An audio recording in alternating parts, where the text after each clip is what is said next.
My name is Emma Whitten. I'm a social organist here at Christ Cathedral, and we're so excited to be recording 2 albums on the newly restored Hazelwright organ with Gothic Records.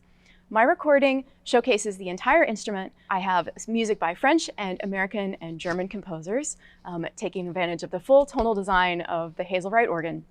We have music with impressionistic influences, music influenced by Gregorian chant, some very Catholic works on the album, and also some works with influenced by jazz and blues, and some very contemporary feeling music to really show off the diversity of the repertoire that this organ can play.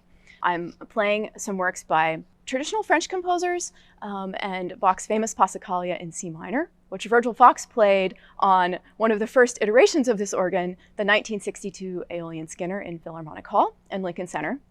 And then I'm also playing some very new works by women composers. One, a setting of a tango by Pamela Decker, who is based at the University of Arizona in Tucson.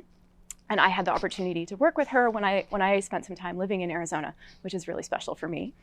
And I'm playing a setting of Attende Domine, a Latin chant for the season of Lent by a French composer, Jean Damasio, which is just beautiful. It has really exquisite harmonies and takes advantage of some of the very soft, beautiful stops on this organ. And then I'm playing a piece based, it's called Sine Nomine, based on the hymns for all the saints and the spiritual When All the Saints Go Marching In by American composer John Weaver, which brings together all the divisions of this organ, the huge division in the front, the smaller gallery organ in the back, and then the chamades on either side of the church, bringing together the full organ for the conclusion of the album.